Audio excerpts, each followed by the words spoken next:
we have brought another one in that you're not going to look at that one and really be blown away compared to some of this other stuff in here. But our man Kenny, the doctor, ran across this truck, and I'm going to let him go ahead and spill the whole story. But we wanted to show this truck in its exact form, and both of us agreed 100% that if a paint job was slapped on this truck, obviously it's a very perfect truck the way it is. You can see there's no rust. You can see there's never been any paint work on the truck. But once paint's on it, it's all hidden. So even a purist would argue how nice the truck may or may not have been because paint hides everything. So he asked me, what should I do? I said, at this point, if you're on the fence, and you know, Kenny loves square bodies like us, so there's some that he could care to sell, and there's some he couldn't care to sell. He said, I'm at a stopping point, which meant he got the mechanicals right. He's been over it, under it, in it, on top of it, front to back. It's a driver. It's a perfect specimen. It's a rust-free, single-family-owned truck. He's got all the documents, and he found so many things on this. He was thrilled to get up here and critique my Survivor, what I called the Holy Grail, but really should have been called the Survivor K20. So he wanted to come in here and have his magnificent piece against mine. But we all have to agree a two-wheel drive's a little easier to do. I won. But he won the way this truck really goes down. And he was sending me pictures for months on this one as he went around it, little things he found. And for you guys that are square body enthusiasts, you're not going to want to sleep on this. You want to watch through the whole thing. Yes, just like the last one we brought you, it is for sale, not on sale, and not officially sitting on the car lot. He's going to drive it back home today. He just drove it up here with the cruise control working, everything driving, steering wheel tight. Very rare we see a C20. It's always K20s and 10s. But R20, R10. R10 because it's an 87. Fuel injected, last year of the square body half ton. 350. 350 motor truck. So we don't repeat ourselves, I'm going to let him take over. Go for it. All right. I think first and foremost, I want to reiterate, 0 rust. No dents.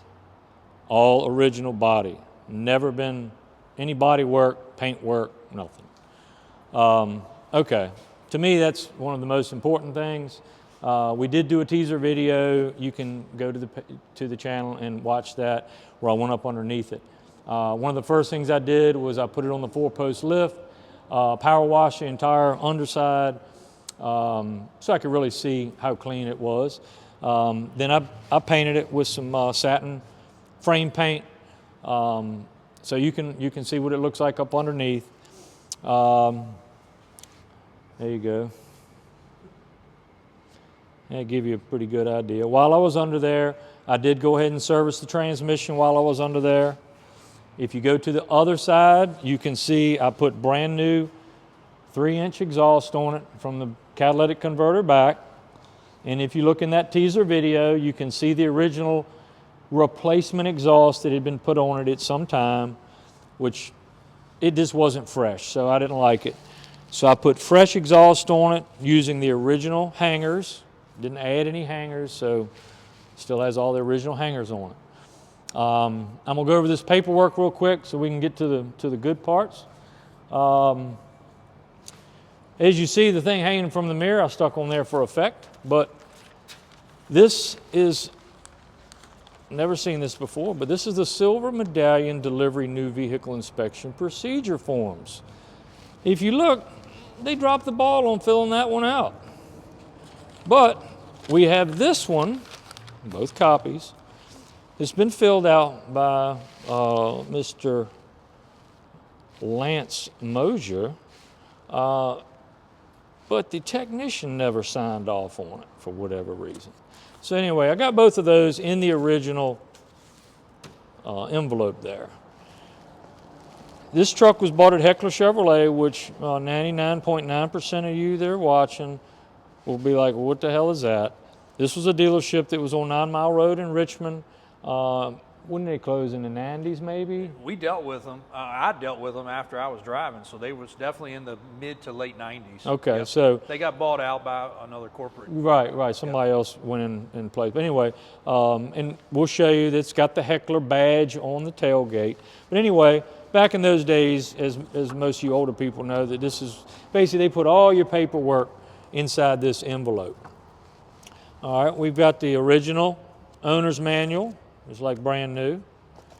This right here, H.C. Barlow is the original owner. I'm not sure what this was for. I'm assuming maybe it was a deposit. Probably the down payment. Down probably payment. Financed it. Right.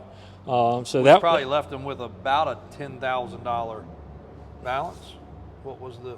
Yeah, it was 12,891 plus destination, whatever. Anyway, so I've also got the maintenance schedule book. Again, like brand new. Came with Uniroyal tires. So back in those days, you got a little booklet about your tires that it came with. Let's talk the service signal checklist. So basically, it's telling you how to diagnose your squeaks and rattles and stuff like that. We call that Kenny. Yeah, some people just use me now. But all right, this is the let's see, owner assistance information. Well, anyway. That was for like roadside assistance. Okay. Yeah, they probably bought that program. Okay, there's that. Inspections. This is got all of the inspection receipts all the way up until we went to the inspection receipts we have now, which is a full white page like that. Before that, we had these little pink ones, and they saved all of those. So I've got those all the way up to like 2010, something like that. That's about when it went digital. That's when they went to the other. This here is a letter that, here's the envelope, the letter that let him know that they're pleased to inform him his 87 Chevrolet product is covered in a recently announced 660 powertrain program. So that's to let him know that it was under warranty for 6 years, 60,000 miles. You don't even get that today. Yeah, I know. There ain't nothing today that reliable. I have two separate order forms here, which are both very similar. They have all, for some reason this one looks like it has more stuff on it than this one, but it looks like it has all of the options and everything that the truck has. I'm going to point out this right here, because we're going to look at this when we pop this hood. This K46 option for $44. Well, actually, $37.40. Air cleaner, pre-cleaner. When we talk about this and show it, this is something that I've never seen. JW's never seen. Nobody that I know that messes with square bodies has ever seen this. So, not that it's anything super special, but it's definitely not something that most people have even ever seen. So, I had seen it. I told Kenny, I said I threw so many of them away that I never even paid any attention. But it's the first thing that most of us from my age group, yanked get off rid of the any entire these air trucks. duct. Yeah, that's Throw the all first that thing away. you want to go. We need a chrome air filter, or flip the lid upside down so you got that cool suction sound under the hood, and it gave you so much extra horsepower. So much, at least two. Yeah, so if we could at least find the trash can that all that stuff got thrown into, we would be in great shape.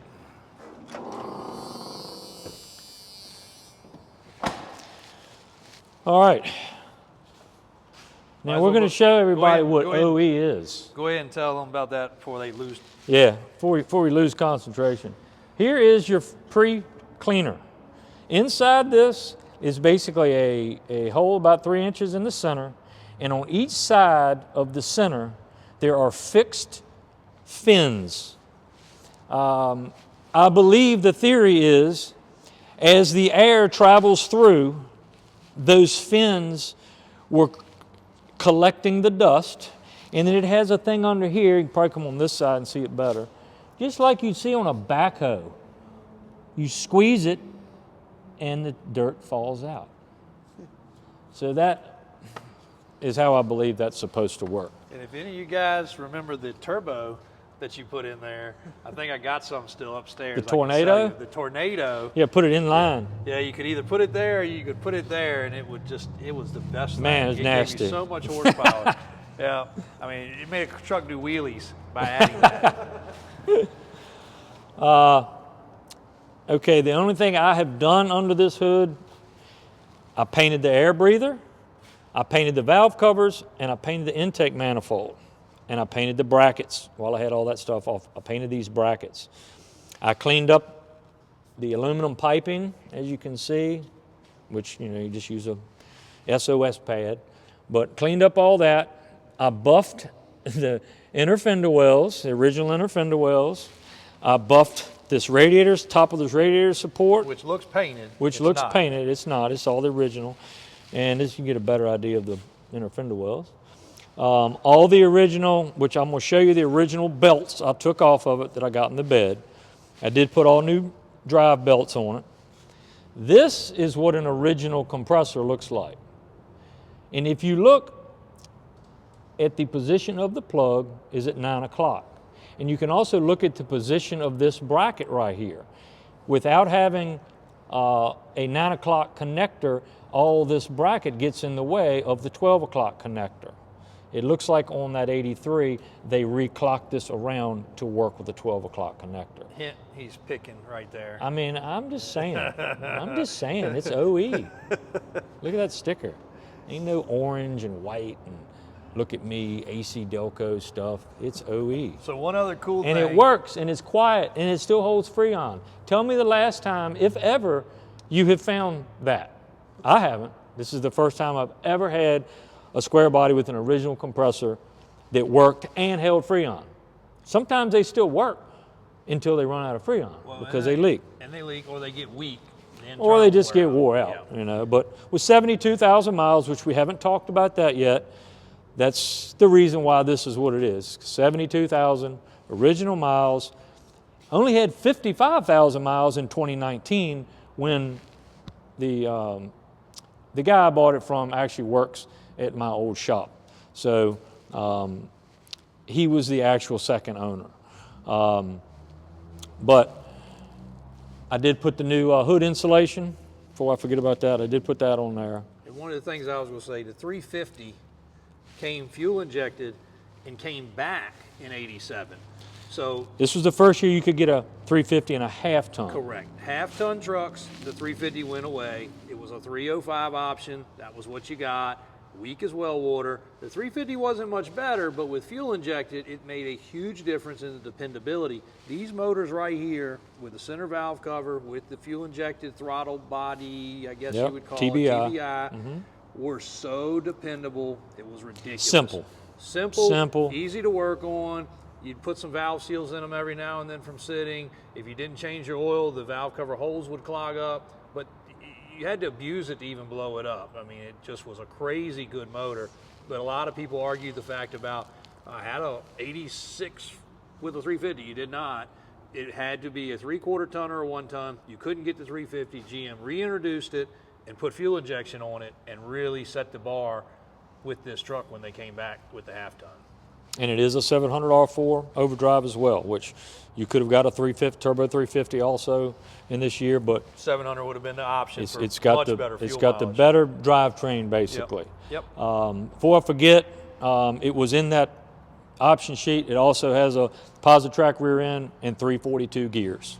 Going back to what we were talking about on that 83, here's the sticker that I was talking about that is on that booster on that 83, which is gold anodized, which the fact that it still has the sticker, or what's left of the sticker on there, and there's no evidence that the nuts were ever turned, tells me that that booster on that truck is original. 84 is the first year that they came out black. Let's see, I think under the hood, that's pretty much does it. I don't think there's anything else I've forgotten about. No, it's not no shine. There's no shine. It ain't no goo on there. That's actual just shine. Yeah. Okay, let's go to the inside real quick. I want to come from the other side.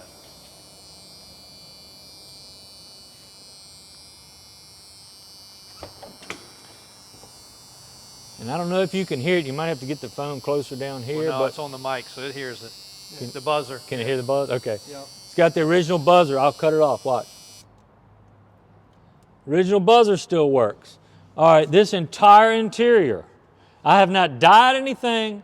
This is the original plastics, the original headliner, the original seat, the original door panels. The only things I've changed on this truck is the dash pad, the floor carpet, and I put the new floor mats in it. Everything else was basically just cleaned. I did put the LED lights in the dash, which I also paint the back of the cluster white to keep the light white instead of turning like a blue, which on a blue truck is okay, but it's nice and crisp and white and bright to where you can actually see it. Of course, all that works. I did put a new brake pedal pad, of course, you know I'm gonna do that. But other than that, the carpet, dash, floor mats, brake pedal pad. I did put new switches in the door panels, and I put new power window motors in it. So the windows, let me key on.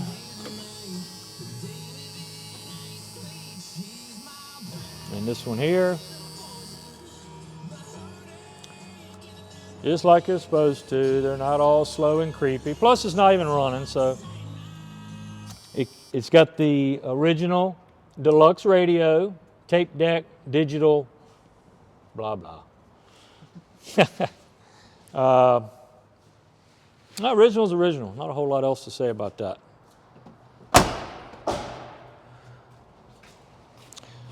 All right, here's the heckler badge I was talking about. Shows where it came from. These are the original GM belts that I took off of it, which, I mean, they were still working, but, you know, whoever buys this thing is going to want to drive it. So I kept it just for nostalgia. Now, here's one of the best parts. I kind of screwed it up because I forgot that I had all this stuff in here that I'm storing. But when I got this truck, it had one layer of 1/4-inch plywood, one layer of egg crate foam, one layer of flat foam, and this custom cut sweet piece of carpet from the 80s. This truck has never had anything in the bed. You can see it's got a little bit of scuff here where something was in here rubbing, but nothing's ever been in this bed floor. Look at the bed bolts. It's got some dust in here, which obviously I need to clean out, but the front panel there is perfect. There's no dings or dents or anything in the panel. There's no ding. FYI, on this carpet, if somebody buys this, Kenny is keeping that. Yeah, that does not go with the truck, by the way. He's putting that in his living room. Yeah, that's he's already actually, spoken yeah, I for was that. gonna put it in the den, but yeah, that doesn't go with it. Camper shell, obviously, you know, you want Camper it. shell is era and the camper. correct Before I time. forget, the camper shell did go on this truck the day Mr. Barlow picked the truck up. Okay. It's never been off. This is definitely era correct. It definitely has the big thick gaskets they used. And I went with my dad to get plenty of these over the years, which were the dumbest thing I thought. But this is the grandpa look. My grandfather on my mom's side had the same year truck. Well, it was actually 80s, I think 83 or 5. But he would go get one of these. Every truck he bought, he'd get this dinky, ugly camper shell. But they used the trucks just like that. Like the cardboard, the plywood, the carpet, that was OE for people in this era. That's what they did, how they did it. Yep. And it's really cool that this one still has it. It doesn't smell like foot from being wet. It had some straw and some hay and some stuff in it when Kenny got it. Yeah, when I got it, the guy I got it from, he's got some horses, and he was using it to go out to his where he keeps his horses to feed them or whatever. So I did get all that out of there when I took all the wood and everything else out there. But I did repaint the rally wheels, put some new center caps on there, new lug nuts, shined up the original trim rings, and of course, as you see, it's got the old man Michelins on it. And of course, they ride like they're supposed to. What else am I forgetting, JW? you pretty much hit it all. I mean, for a purist, this is a video that like you guys are going to enjoy. For somebody looking, again, this doesn't have the spit shine look that all these others, you know, go for. But when I saw this truck, Kenny had it pulled up in his lean-to. We started looking the very first day, you know, saw the little piece of the air filter. You know, he told me what he was going to do, which I knew he wasn't going to stop. You know, he couldn't just wash it and do that. He had to spend 6 months on it or whatever it's been. Do my thing. He did his thing, and there's really not much that you can knock on this truck. Like, a body paint guy can appreciate this because everything lines up, just like when we took you guys for a drive in that 83. Oh yeah, look at all the body lines. Yeah, perfect. The 83, the Fall Guy truck, when you can take the microphone and put it around the window and it not have any noise, like that's 2020 model year stuff, not this year range. But when stuff was put together from the factory and left normal, it sealed right, it closed right. You could hear the doors, they clicked like they're supposed to. You didn't have to slam them. Somebody can put a paint job on this, somebody can leave it alone. I mean, this truck, four-wheel drive converted, we always go to that because that's what we love, would be freaking amazing. But the way it is right now, if you want to ride around like your dad or grandpa did, that's it. Like, that is the truck. And also, it was loaded. Like, I don't think there was any more options you could have got. The only thing that you could have got, which would have made it look weird with that two-tone style, would have been the cab trim. Generally, unless you ordered it with the cab trim because you just had to have cab trim, that was something that would have come on trucks that had the roof. What he's referring to is the stainless that would have gone here and across the back, which turned out to be a problem because it trapped leaves and debris. Like, if this truck would have had it, the back of the cab would be rotten. You know, it would have caught leaves and debris. They would have tucked in there and dirt. You could pressure wash them no matter how nice the truck. You're going to always get debris coming out of it. Usually you had that when you had the paint schemes. It would have had like the gray roof, and then it would have been gray from here down, and this would have been all blue. So unless somebody just had to have that trim, that's not something that you would typically see on one with this style two-tone job. So other than that, dual tanks, tilt, cruise, power windows, power locks, power steering, power brakes, AC. I did put new shocks on it, put some KYB shocks on it. The other ones were original, and is cool and all, but not so much on the shocks. Yeah, they were bouncy. they were just non-existent. You could just take them off, squish them. They just sat there. Pull them out. They just sat there. So they really weren't doing anything. So. And this here was always a nuisance for people, but that was a rock guard. I'm pretty sure that was an option. But that I don't know. I think most all of them had it, I think. That rock guard, you see some of them people put a piece of stainless right there. They sold some chrome ones that would go there that was like to dress up that thing. But what it is the front tires, the way the front tires stick out, they throw it straight back. So basically, this is coming from the front tires, and it just would nail that right there. So originally, of course, that was clear. You didn't see it when it was a new truck, but over time, with 87 grade plastic technology we had, or film, whatever you want to call it. Yeah, it wasn't 3M back then. Yeah, it definitely wasn't 3M, and shit, it didn't last no time, and it turned all dark like that. But I used to peel those off. Like, that was too far gone. You might can get it off, but it just come off in little pieces. But when these trucks were 15 years old, that already looked that bad, and we would take gas and paint thinner, and we'd scrape it off with a plastic, squeegee or something, and remember taking those off like it was crazy, but it would leave a clean spot, so then you'd have faded paint, clean spot. A lot of people, you never could do it the right way. But no, I think it's all of everything, and again, for him to have it, of course, he's got to get his kicks in that he's got. Yeah, on the way, I was like, man, I don't know if maybe I ought to keep it. Yeah. No, I can't keep them all. Can't keep them all, and this one's a good one. It's to the point where it can be sold. Like I said, he's going to drive it back home. It's not here. It's not in the building. It's not on the car lot. It's going to be in his building tucked away, but we will drop a price. We will photograph it. We will put it on the web. We'll do the same thing we did on this red one.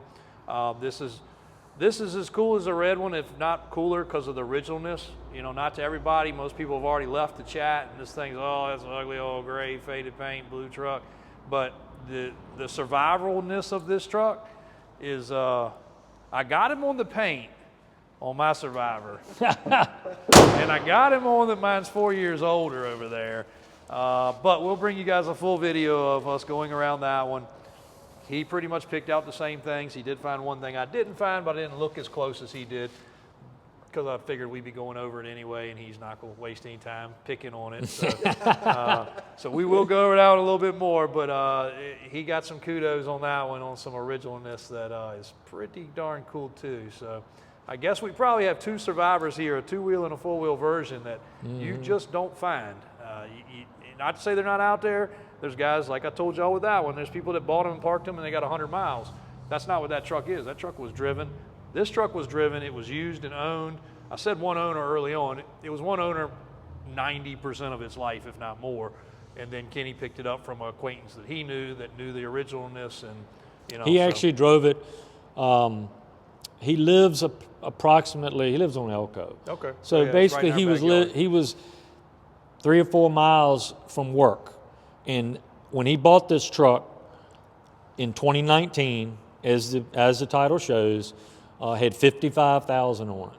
So he put the 17,000 on it basically from his house to work, because that's the only place he goes, for those last few years, and that's what accumulated those 17,000 that he put on it. But it's a neat one, guys. Like I said, we'll put the pricing on the web and in the description after this, because we got to knock our heads on that real quick and figure that out to be exact, unless you know now. No, not quite. He's got to figure out. He does have a list of stuff from, you know, even though he does it on his own, he keeps track of things and receipts and everything else. So we're going to go through that, figure it out. But it's going to be a fair price for what the truck is. And if you can find these for us, you know, you can bring them to us. We'd love to have all of them we can find. Oh, yeah. That's what makes life easy and fun for us. That's what it's all about. Having those two sitting here together is pretty cool, because everything else in here is modified. Everything else in here is painted. Everything else in here's had work. There's no other original ones really around. And even though this one doesn't look as fancy and shiny as my 83 over there does, just a reminder on that, it is a great truck. So we'll bring you guys this some one's details. never had any paint work. That's all I'm going to say. Yeah, it doesn't have any paint work, so he is right on that. And it does have the old man bumperettes on the front, which don't see that on two-wheel drives a whole lot, so I'm sure Mr. Barlow decided that, and from what I was told, Mr. Barlow lived on a farm, so maybe he was using it for pushing around something on a farm. I'm not sure. We do have him over there, though, just FYI, too. So yeah.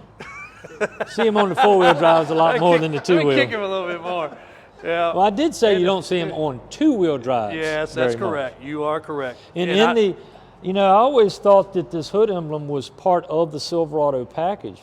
It is on that list of paperwork as an option. Ordered option. Yeah. Yeah. Like I said, pretty much every box was checked on this one. I'd almost not sure you could get the cab trim. You may not have been able to get the cab trim because of the paint thing. I'm not sure. Yeah. I've never seen one with this paint style with the cab trim, so maybe that. Of course, maybe we don't even have it. one in here with the two-tone we're referring to, but there's two got different. It's got the trim, but it doesn't have the two-tone. Oh yeah, it doesn't have the two-tone. What he's referring to would be the two-tone like this truck, and then the cab would be the other color. Yeah, they would break it right here. They put a line right there, and then of course the line was underneath the trim for your upper roof color. Well, hope you guys enjoyed that one. Yep. It's definitely a very unusual one. We will let Kenny get one back last home. thing. No, he can't ever in. If you know square bodies, that's the first thing you want to look at. Look at them jewels. Let me put the light in there. Yep. Never any rust in the standard location right there where they always rust.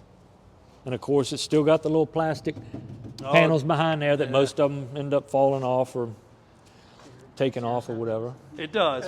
Mine does have those too. Yeah. And if you watch the other videos, you got to scroll back. I think it was a couple shorts that he filmed for me.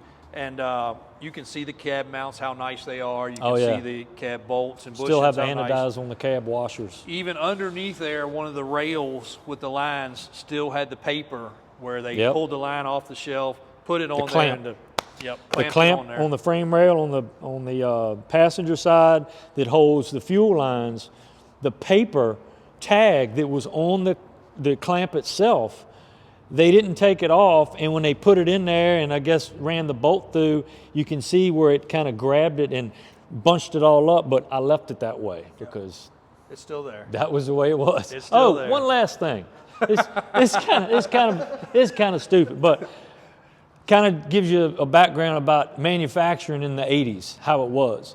When I took this carpet out, I found 4 brand new trim screws embedded in these things have like a black, it almost looks like tar. It's shiny, but it's a sound deadening insulation type stuff they put down in the floor. I found 4 brand new trim screws that probably fell out of Jim's pocket when he got up in there to put the screws in the trim, along with a brand new, the piece that holds the headlight switches in these trucks. It's a round metal piece. The switch goes from the back. This piece threads in. That piece also, a brand new one, laid in there, squished down, where I guess Jim was putting them in too. He just finished a restoration of interior, and on my bill, I had bill for factory GM screws. That's where I got them from. And that's where he got them from. That's where I got them. I just realized I mean, that. they were OE, so I mean, yeah, I know they were not $50 cheap and either. all, but Yeah. I mean, you can't get them anymore. $50 a piece for those screws. I mean, was wondering where he got them. Where you gonna get them? Yeah, that's where they came from. Just in case you wonder. Yeah. That's it, I promise. Until he calls me back and he forgot something. So we'll edit this video, because on the way home, he's going to be like, JW, oh yeah, one more thing. Tell him about this.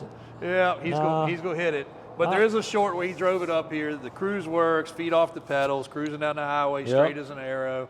There is a short underneath of it showing everything. He did service all the fluids, so everything's fresh. So this is a driver. This is a truck that if you bought and you said, I don't want to go back to California, you could do it. Yeah. Could you have a problem because it is 40 years old or whatever it is? Yeah, you could, but chances are you probably won't. That truck probably go across just as good as a 2024 model would, and it's ready to go. So stay tuned. Check the website. We'll get it on there shortly. Do your photographs, sir.